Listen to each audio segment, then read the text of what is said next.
Natasha and Her Illegitimate Child in a Muslim Society.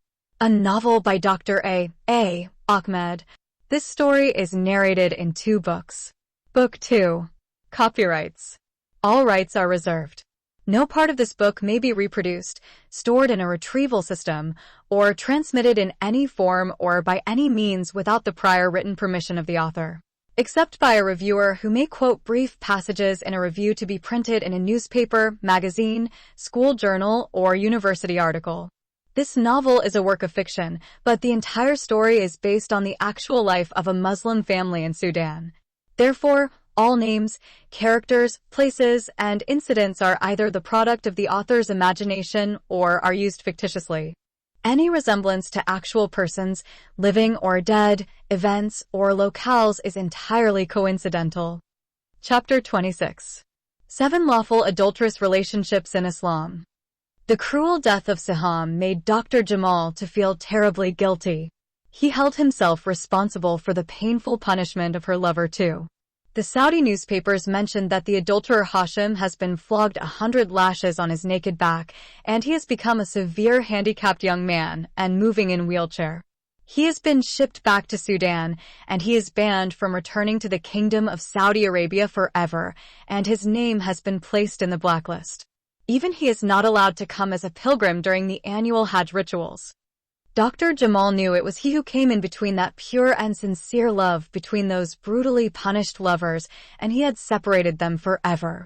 He should have asked Siham whether she has a male lover or not before he agreed to get married to her. He did not even talk to her prior to their marriage. Being his female cousin, he thought she would accept him because it is a common custom in Sudan that the girl should marry her male cousin, and no good girl is supposed to go against it. However, what happened after their marriage proved that Siham remained faithful to her lover until that cost her life. Dr. Jamal found himself for the first time having doubt about the punishment of an adulterous person in Islam. Why should Islam prescribe such a cruel punishment for adultery? For him, the punishment seemed to be crueler than the crime itself. That innocent doubt turned into a serious thinking about the concept of marriage and adultery in Islam. He knows that in Saudi Arabia every man has at least 2 to 3 wives. Some of the princes of the royal family boasted about the big number of women that they slept with. Some of them married over 100 women. For example, King Fahd said in an interview by a foreign magazine that he married 200 women, but he never kept more than 4 wives at a time. Dr. Jamal asked himself why Islam allows the Muslim man to sleep with any number of women he wants and punishes the woman who dared to sleep with her lover while she is having a husband. Is not that same as the man who had a wife and go and take another woman and sleep with her? Why Islam allowed the man to practice polygamy and denied the practice to the woman? The last question led Dr. Jamal to reflect on the sanctioning of sexual relation in Islam. Muslim men are allowed through history to practice various ways of sex with women. Dr. Jamal remembered that one day he heard the imam of the mosque speaking about the lawful sexual relations between men and women in Islam. The imam said there are 7 lawful relations through which the Muslim men are permitted to have sex with women. 1. Monogamous marriage. A lawful relationship between one man and one woman. Quran, Surah Al-Nisa 4, verse 3. Marriage is defined as a permanent, immediate, and unconditional civil contract, which is not contingent, between 2 persons of opposite sex for mutual enjoyment and procreation of children. Varma 1988, page 56. As we shall see soon, this definition doesn't apply to the concept of marriage in Islam. The 2 concerned persons who sign the marriage contract in Muslim countries are not the husband and wife. According to Shafi and Maliki Sharia schools, a woman is utterly incompetent to enter into a marriage contract either herself or for another, even though her guardian should authorize her to do so. A father can give in marriage to any man his virgin daughter without asking her consent, whatever her age. Varma 1988, page 24. There are no specific minimum age limitations in marriage in Islam. This is because the Prophet Muhammad had married Aisha at the age of 6 and slept with her when she was 9 years old. The Quran allows the girl to get married before she reaches the age of having her menstruation. See Surah Al-Talaq 65, verse 4. 2. Polygamy. A lawful relationship between one man and more than one woman, not to exceed 4 wives at the same time. Quran, Surah Al-Nisa 4, verse 3. 3. Sex with female slaves and captives of war. A lawful sexual relation between the man and his female slaves without marrying them. The same above verse, Quran, Surah Al-Nisa 4, verse 3, allows the Muslim men to have sex with their female slaves and captive women taken in war. Abu Sa'id al-Khudri said, "The Apostle of Allah, may peace be upon him, sent a military expedition to Aws on the occasion of the Battle of Hunain. They met their enemy and fought with them. They defeated them and took them captives. Some of the companions of the Apostle of Allah, may peace be upon him, were reluctant to have intercourse with the female captives in the presence of their husbands who were unbelievers. So Allah, the Exalted, sent down the Quranic verse, and all married women are forbidden, unto you save those captives whom your right hands possess. Sunan Abu Dawud, page 2150. According to this verse, which is mentioned in Surah Al-Nisa 4, verse 24, Allah has allowed men to rape their captive women without the sanctity of the marriage bonds. Is this a holy God or a wicked pimp? Another companion of the Prophet, a man by the name Maharaz, said, I entered the mosque and saw Abu Sa'id al-Khudri. I sat with him and asked about withdrawing the penis while having intercourse.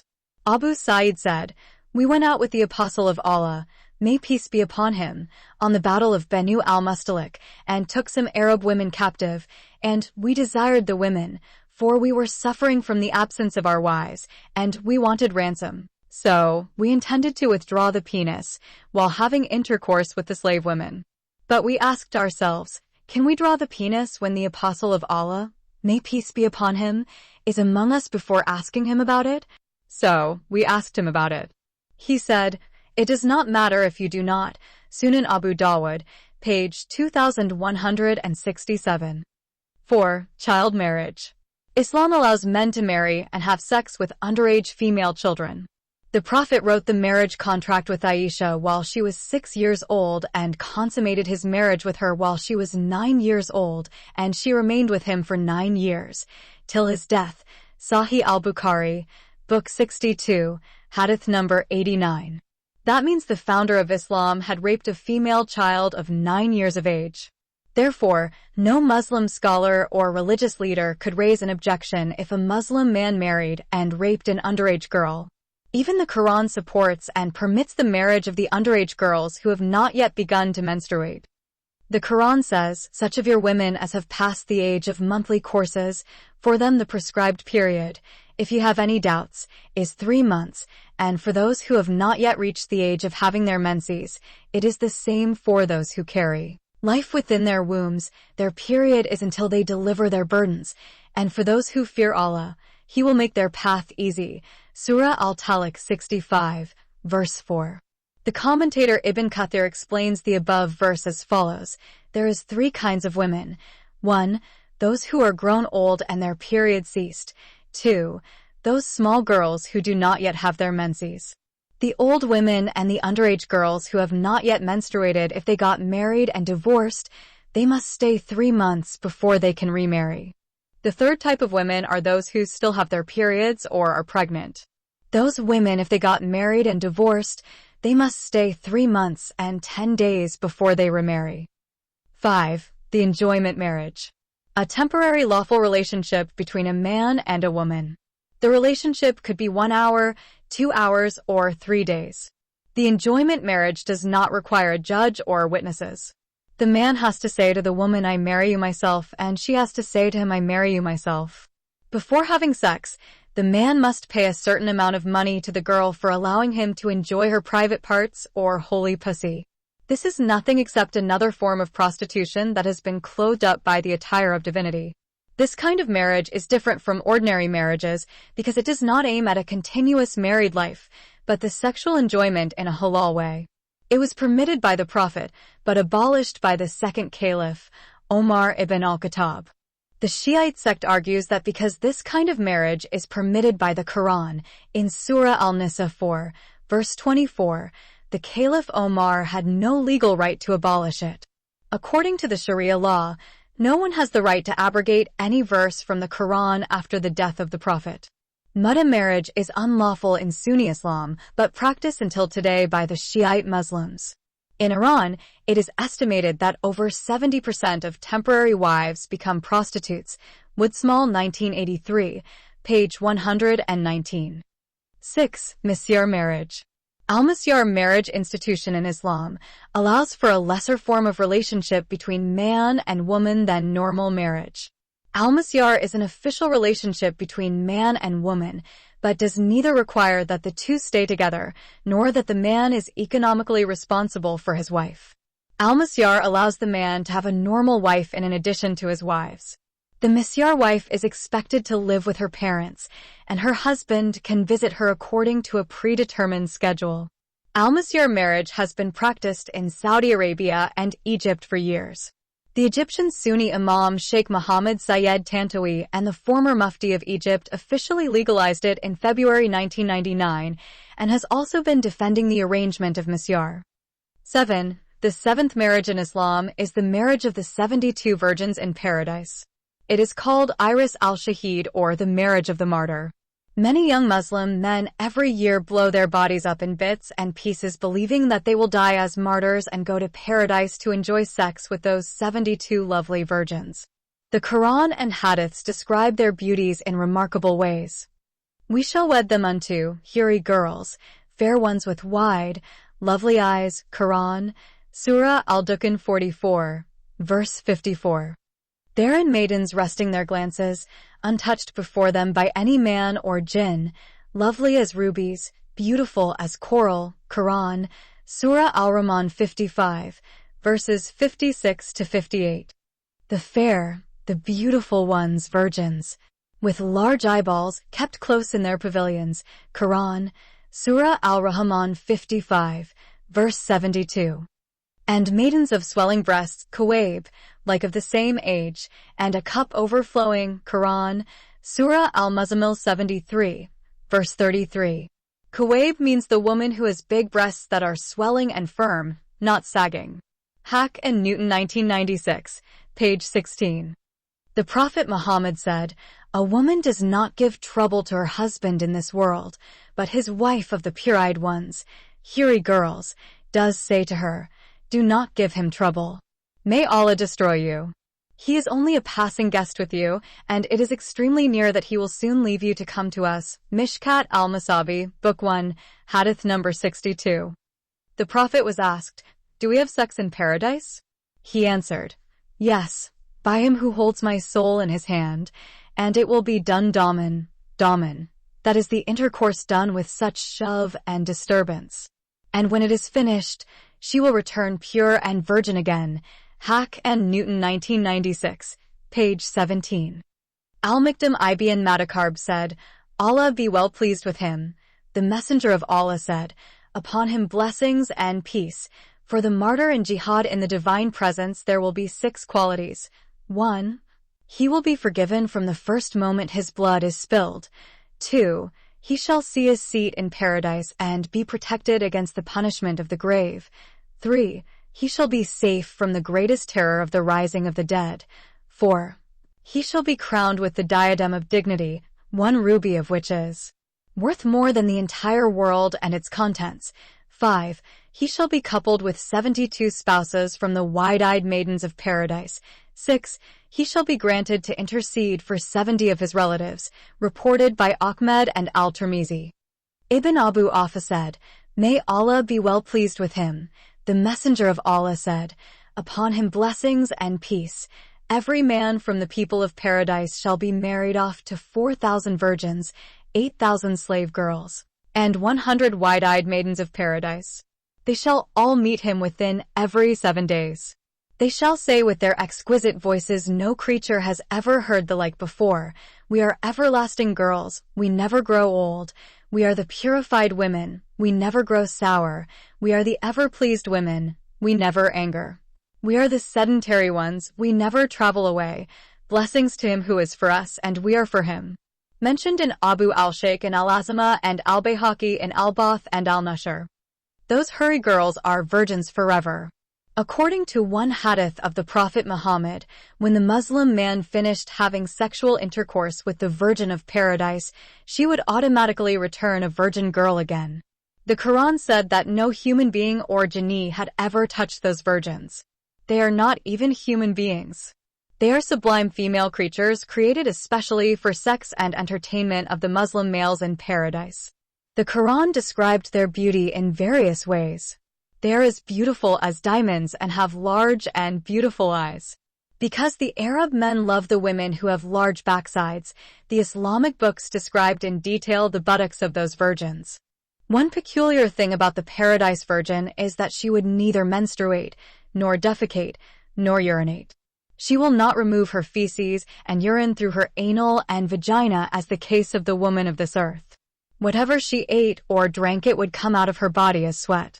Her sweat smells like musk. She cannot become pregnant either no matter how many times the man has sex with her. Having those crazy ideas and fancy promises in their minds, the young Muslim mujahideen are always in a great hurry to die or blow their bodies in smithereens and go to paradise to enjoy those virgins and the rivers of wine. In conclusion, Dr. Jamal understood that Islam allows the man to commit adultery in many subtle ways and forbids the woman to do the same. Why polygamy is halal and polyandry is haram. Why is one immoral sex practice allowed and the other immoral sex practice is forbidden? Both sexual practices are immoral and evil, and as such they are supposed to be both banned and criminalized as the case in other non-Muslim countries. That means Islam permits the men to abuse and rape their female counterparts under the pretension of halal sex, which sanctions by the Quran and supports by the Prophet hadiths and deeds. Chapter 27. The Mock Wedding. The cruel punishment of his late wife and his deep reflection on the so-called lawful sexual relations through which Islam permits Muslim men to have sex with women created serious doubts in the mind of Dr. Jamal. He has never seen Islam in that way before his reflection on those evil ways of raping women and underage female children. He concluded that no religion in the world would allow its male followers to have sex with women without the sanctity of the marriage bonds except Islam. Also, no other religion would allow the man to have more than one wife at the same time except Islam. Moreover, no religion gives permission to its followers to rape their captive females or forcibly have sex with their female slaves except Islam. And no religion would permit an adult male to have sex with an underage girl except Islam. Dr. Jamal knew the marriages of female children who have not yet reached the age of puberty is a common practice in the Kingdom of Saudi Arabia and other Muslim countries. He even remembered cases of Saudi female children who were as old as 10 or 11 years who had been brought to the hospital where he was working as a physician with copious bleedings in their private parts due to sexual intercourse.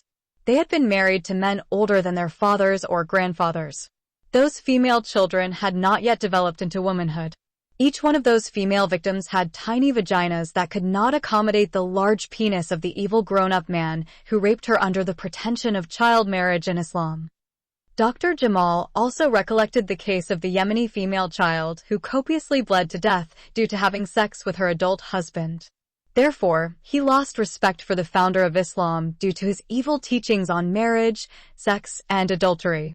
He concluded that all the so-called 6 lawful sexual relations between Muslim men and women are nothing but lawful adulterous relations that meant to give men the right to use and abuse women for their selfish animalistic desires.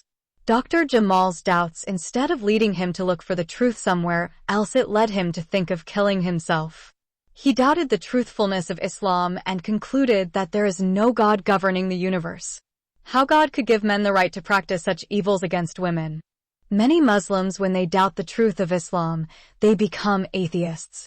Instead of turning to Christianity and Judaism and try to find the truth in those heavenly religions, the doubting Muslims automatically reject them as inseparable from Islam. In other words, they unconsciously believe that all 3 religions are from the same source. If one of them is proved to be wrong, then the other 2 are false too. But this fallacious way of reasoning always leads to a false conclusion. Dr. Jamal, like many Muslims before him, has fallen into the same trap and has become an atheist. After doubting the veracity of Islam and the existence of God, Dr. Jamal concluded that his life became meaningless, especially after his wife was caught in the very act of adultery and cruelly punished by the Sharia court. He is thinking no one is going to respect and love him anymore. He has no place any longer in any Muslim society. He cannot return to Sudan and start a new life. Wherever he will go, the scandal of his wife and her stoning to death shall follow him. When those ugly suicidal thoughts crept again in the agitated mind of Dr. Jamal, Dr. Nadia and her husband Sammy once again approached him at the critical time in his life and suggested that he should leave the Muslim world and immigrate to the West. They even suggested Canada as a land of good opportunity for a successful medical doctor like him. Immigrating to the West has never entered the mind of Dr. Jamal until his good neighbors have suggested it as a solution to his seemingly insoluble problem. Before that, he concluded there is no place for him in society anymore. However, the bright idea of Dr. Nadia and her husband Sammy is the last ray of hope that Dr. Jamal found himself holding to it. He gladly accepted the idea and asked them to advise him in how to immigrate to Canada. He told them that he does not want to spend any more time in Saudi Arabia or return to Sudan. He wants to go to a Western country and start a new life. Although the idea of his Good Samaritan sounded exceedingly promising, when Dr. Jamal tried to put it into practice, it turned out to be almost impossible. When he visited the Canadian embassy in Riyadh, he has been told that the waiting period if he applied for an immigrant visa would be between 12 to 18 months. How could he hide himself in his apartment for such a long period of time? His good neighbors, Dr. Nadia and her husband Sammy, are leaving soon the Kingdom of Saudi Arabia and returning to Canada. Even so, the kind Canadians decided not to abandon their heartbroken neighbor until they would find a solution to his problem. But when they learned about the difficulty of immigrating to Canada in short time, Dr. Nadia and her husband found themselves helpless in the case of their desperate and abandoned neighbor.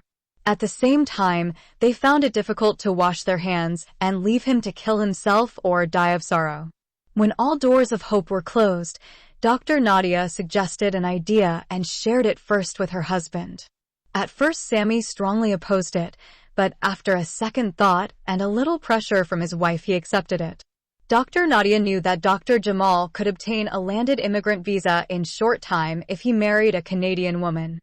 In order to put the brilliant idea into practice, Dr. Nadia and Sammy have to disclose their hidden secret to their desperate neighbor. They have to inform him that they are not true husband and wife, but they are real biological brother and sister. Moreover, they have to reveal to him that Sammy has an Ethiopian wife and 2 children in Canada. In addition, Dr. Jamal has to know that although Dr. Nadia and Sammy are pretending to be husband and wife, they have neither got married to each other nor have any false marriage certificate. They just lied to the Saudi embassy in Canada that they are a married couple, and they had believed their words. The embassy never asked them to prove their marital relationship and issued to them the 2 visiting visas. Most important, they have decided never to mention that they are illegitimate children and unwittingly got married and had a baby girl together. If Dr. Jamal believed them and accepted their story, then Dr. Nadia suggested that she would marry him just on papers and help him to immigrate to Canada in short time. And when they would reach Canada, Dr. Jamal and Dr. Nadia would file for a divorce. When the good neighbors disclosed their hidden secret to their lonely neighbor and told him about the quick solution to his problem, Dr. Jamal believed their story and gladly accepted the good plan. He thanked Dr. Nadia a million times for what she proposed to do for him.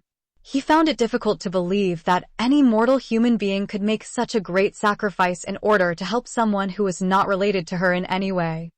The first step in executing that secret proposal, the good neighbors told their desperate neighbor Dr. Jamal to travel with them out of Saudi Arabia to another Arab country. Sammy and Dr. Nadia entered Saudi Arabia as husband and wife, and most likely in any airport in the kingdom their names would show up in the computer as a married couple. So, if during their exit, it appeared that Dr. Nadia Ahmed married Dr. Jamal Mahmood while she is supposedly married to Sammy Ahmed, then she would be caught, tried, and stoned to death for marrying 2 men at the same time. In Islam, polygamy is halal and polyandry is haram. In the Muslim world, it has never happened that a Muslim woman married two men at the same time except one woman. It is a case of a Sudanese woman who deceptively married a wealthy Saudi man while she was still lawfully married to a Sudanese man. Her two husbands knew nothing about her dual marriage. While polygamy is legal and encouraged by the Quran, polyandry is the greatest crime in the Muslim world. Polyandry is a form of polygamy in which a woman takes two or more husbands at the same time. It was her Sudanese neighbors that living in Saudi Arabia who discovered her polyandrous dual marriage and informed the police authority. Immediately, the polyandrous wife was arrested, tried, convicted, and stoned to death on a Friday afternoon.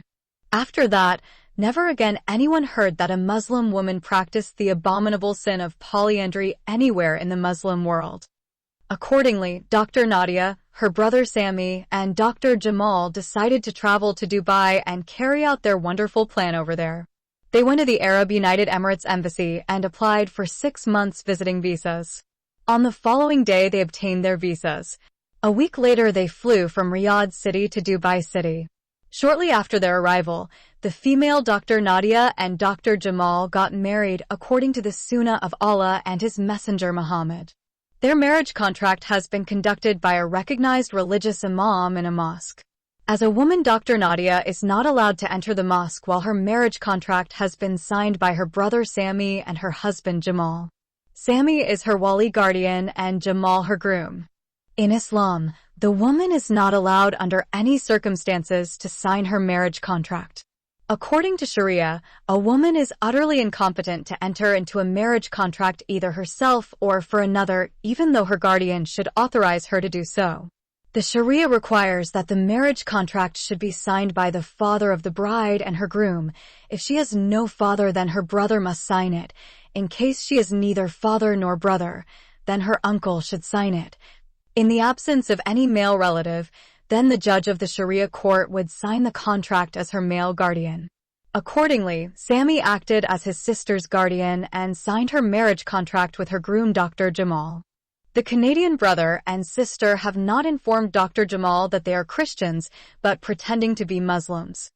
Notwithstanding, the marriage has been done only on paper, but there is not any sexual relation between the newly wedded couple. After that, Dr. Nadia and her pseudo-husband Dr. Jamal went to the Canadian embassy to apply for a spouse visa. They have been told that their applications would not be accepted unless they supply proof that their marriage is genuine. The evidence could be wedding photos, restaurants' bills, movie theaters' tickets, and honeymoon places that they visited together. Without those tangible pieces of evidence, their applications would be rejected. This is because the immigration authority had discovered there were many mock marriages made by immigrants to fool the government of Canada. There were cases of Indians got married to their sisters and brothers in order to bring them in spouse visas to Canada. Worse than that, some Egyptians bribed some Canadian hookers and streets girls and sent them to Cairo and Alexandria and made them have mock marriages with their brothers and uncles and then brought them as their real husbands. But such impossibly to acquire proofs discouraged Dr. Nadia and her brother Sammy and led them to think of forsaking their desperate friend and fly back to Canada. But they know that they have already planted the seed of hope in the bleeding heart of Dr. Jamal, and if they would abandon him at this stage, he might kill himself. To solve such difficulty, Sammy suggested that Dr. Nadia and Dr. Jamal should go around the city and visit many places of entertainment and gather some pieces of evidence to support their applications. The newly wedded couple followed the wise advice of Sammy and went on a tour around the cosmopolitan city of Dubai and took many photos together. They even traveled to Abu Dhabi City for a faux honeymoon. Chapter 28. The Power of Love. It took the newly married couple 4 weeks to collect those pieces of evidence that required for obtaining a spousal visa to Canada. Then, Dr. Nadia and Dr. Jamal approached the Canadian embassy and filled their applications for spousal visa. Since Dr. Jamal is not a citizen of the United Arab Emirates, the Canadian embassy has to obtain a police criminal reports in all the countries he lived in, namely Sudan, the Kingdom of Saudi Arabia, and the United Arab Emirates. The good neighbors were once again got disappointed when they are told that the process would take a few months before the embassy would decide on their applications. As before, Dr. Nadia and her brother Sammy at first wanted to leave their heartbroken Sudanese male medical doctor and return to Canada. They know this time Dr. Jamal is waiting for his Canadian immigrant visa on a good hope. But at a second thought, Dr. Nadia decided to seize the opportunity and visit other Arab countries and learn about the status of women in those Muslim countries. Sammy did not like her idea and tried to convince her to accompany him back to Canada and leave Dr. Jamal to stay alone for a few months until he would get his landed immigrant visa. Dr. Nadia assured her brother that she would take care of herself in his absence. Furthermore, she convinced Sammy that Dr. Jamal is not that kind of a man who may take advantage of her staying all alone with him and try to rape her or sexually harass her. The short time she spent with him, Dr. Nadia learned that Dr. Jamal is a decent gentleman that she can trust him. After convincing her brother, Dr. Nadia told Dr. Jamal about her willingness to stay with him until he obtained his spousal visa. Dr. Jamal happily welcomed the idea and thanked Dr. Nadia and her brother Sammy for their trust in him. After Sammy flew back to Canada, the couple rented an apartment in Dubai and began to live together. They are living in 2 separate bedrooms. Since they are legally married to each other and have their marriage certificate, the couple could live together and move freely everywhere. So far, neither Dr. Nadia told her partner about her Christian faith nor Dr. Jamal revealed to her his disbelief in the religion of Islam and his atheistic conclusion. Each one of them made the other to believe that he or she is a faithful adherent of the Islamic faith. Since they met in Riyadh City, Dr. Jamal hardly saw the face of Dr. Nadia. She always veiled her entire face with the Islamic niqab. On a few occasions, he saw a glimpse of her face when she revealed part of it to eat her food, or when she stood for a photo. However, the charming personality of Dr. Nadia made him like her so much. Even so, he never tried to push those feelings further for the fear of being accused by Dr. Nadia and her brother Sammy of demanding too much or taking advantage of their kindness towards him. Nonetheless, after her brother left, the handsome Sudanese Dr. Jamal noticed that the lovely Dr. Nadia is getting closer to him day after day, and that filled his heart with so much happiness. Still, he considered her affection towards him is a platonic in nature, and she has no erotic feeling towards him. Moreover, he heard that a Western girl could mix freely with another man and treats him as a buddy without she is having any sexual feelings towards him. But from his part, he knew and understood that he had already begun to love her and having strong sexual desire for her. Before he met her, he has never fallen in love with a girl. He has never expected the love of the woman is going to fill his heart with such a wonderful feeling. He loves her kindness, sacrifice, boldness, and vast knowledge. Dr. Nadia never told him that she is a PhD holder. She could talk in every topic with far more knowledge and understanding than him. In fact, he found her more knowledgeable than her brother Sammy.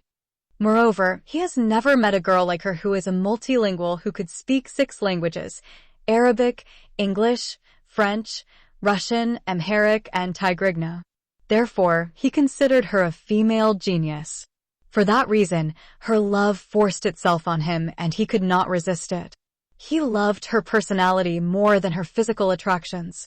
In those few times he saw Dr. Nadia's face, Dr. Jamal noticed 4 things which always made him want to speak to her about them. He saw 2 scars, one on the left side of her face somewhere between her left eye and left ear, and another one between her lips and chin. In both cheeks, she has big moles which seem to be unusual for a girl to have them. Those 4 things are not contributing to her beauty, but rather they are distorting it. Apart from that, she has beautiful eyes and an irresistible sensual feminine figure. She has a white skin and exceedingly long hair, which made her to look like a foreigner rather than a Sudanese. She did not inform him that her late grandmother was a Russian woman. As a medical doctor, Dr. Jamal knew that Dr. Nadia could do some plastic surgeries to remove those ugly scars and big moles. If those 4 things had disappeared from her face, he understood Dr. Nadia would look like the most beautiful girl he had ever seen. What Dr. Jamal saw on her face is true, but what he does not know is that those 4 things are artificial makeup that Dr. Nadia is putting purposely to disguise her identity. Since the time she left Canada, she used those artificial scars and moles to hide her real face behind them. She is scared that she might be recognized as the Sudanese girl who was arrested and imprisoned in Sudan, and then she got condemned by the Sharia court because of the false accusations of spying for a Zionist group in Canada and apostasy from Islam to Christianity and sentenced to be put to death. Whenever she went to bed, she removed them from her face, and before she stepped out of her bedroom, she wore them again. Dr. Nadia also began to like the handsome Dr. Jamal, and she is looking at him as a good man too. She does not want to push her emotions beyond good friends. She is scared that Dr. Jamal might think that she is blackmailing him because his future at present is in her hands. She does not want to build a friendship on lies. She thought he might not like her if he discovered later that she is a Christian and pretending to be a Muslim woman. In addition, she expected that when he would come to know about her past life, he might hate her for not telling him that she was married and has 2 children in Canada. In addition to that, he might despise her if he discovered that her children were fathered through incest by her brother and father. Nonetheless, when her brother left and she began to live with Dr. Jamal in an apartment, Dr. Nadia's feelings towards him ran out of her control and she began to love him. She knows that he loves her too. But both lovers have been prevented from revealing their love for each other because of those barriers which each of them has built in his mind. In the meantime, the married lovers are living in an everlasting honeymoon. They traveled to so many Arab countries and explored the entire Middle East region. They visited most of the major cities in the Arab countries such as Abu Dhabi, Doha, Kuwait, Amman, Damascus, Jerusalem, Baghdad, and Beirut. Beside their great enjoyment she is experiencing with her new handsome lover, Dr. Nadia could be able to learn a great deal about the Arabic culture and the social lives of women in those Muslim countries. She took hundreds of photos of women and learned many things about them. Meanwhile, Dr. Jamal has been puzzled by the great interest that Dr. Nadia is having about women in the Muslim world. He could not understand why she is so passionate on the topic of women. He always saw her writing down whatever she observed and learned about the women in every city they visited. She even tried to learn from him about the women in Saudi Arabia. He disclosed to her whatever he knew or saw was happening to the women in that country. Through him she learned how female children were married in early age and how they were raped by men older than their fathers or grandfathers. Many times, female children brides were rushed to the hospital where he used to work with serious damages happened to their private parts when those wicked Arab men raped them under the pretension of halal child marriage. He told her that women are treated like prisoners and animals in that country. The woman will never be referred to by her name or her gender, but she is called Al-Makaloga, which means the female creature. Instead of calling her by her name, the girl is either referred to as the daughter of Ahmed or the wife of Hassan or the sister of Musa. Even her father may not mention her name, but calls her my daughter. Therefore, she will hear her name only when her mother, sister, or girlfriend call her. Many times, those close female relatives refer to her as the daughter of Khalid or sister of Tariq or the wife of Abdul al-Hadi. Quite often, Dr. Jamal treated women who were brutally beaten by their outraged husbands or battered by their fathers. In some cases, some women got beaten to death by their angry men. Whenever a badly battered woman was brought for treatment in the hospital due to some domestic violence, her case had never reached the police. The hospital has been forbidden by law to refer any physical abuse that had been done to a woman by a husband or a father to the police. Such a restriction is based on a hadith of the Prophet Muhammad which said, "The man should not be asked why he beats the members of his household," Sunan Abu Dawud. Only if a murder has been committed then the case might reach the police authority. But many times, teenage girls got slain in honor killings and their dead bodies were buried in the house or hidden somewhere in the desert. Dr. Nadia lived with Dr. Jamal in the same apartment for 3 months before he received his landed immigrant visa. During those 3 months, he never harassed her sexually or tried to do anything to upset her. However, during those months the two friends became so attached to each other. They lived together, ate together, traveled together, and enjoyed each other's company. As they said, Love neither asks our permission nor gives us the right to choose to accept it or reject it. That is what has happened in the case of those two intimate friends. But neither Dr. Jamal revealed his strong love to his Canadian beloved girlfriend, nor Dr. Nadia disclosed her deep love to her Sudanese lover. None of them demanded from the other except his or her good friendship. Finally, the pseudo-married couple booked their flight from Dubai to Toronto and waited for the day of their departure. None of them wished in his heart or her heart that day should come. But wonderful days are always short-lived, and the day of their flight has come at last. It is on the eve of their departure something unexpected happened. That day, the lovers went for their final tour in the city.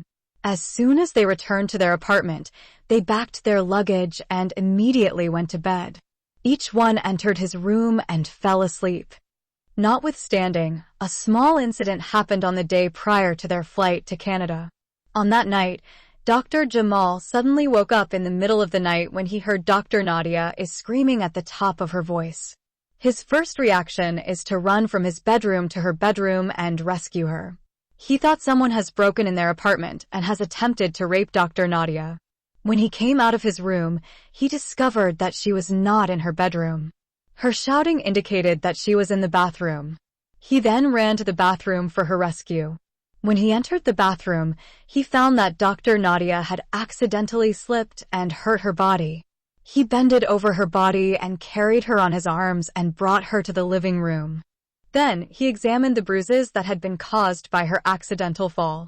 He found out that she had not broken any one of her bones. One of her legs is bleeding. He was able to stop the bleeding by wrapping it with a piece of cloth. After that, he gently massaged the other parts of her body which are still aching due to the fall. Dr. Nadia felt relieved from the pain and thanked him. It is the first time for Dr. Jamal to see Dr. Nadia without her Islamic niqab and those artificial scars and moles.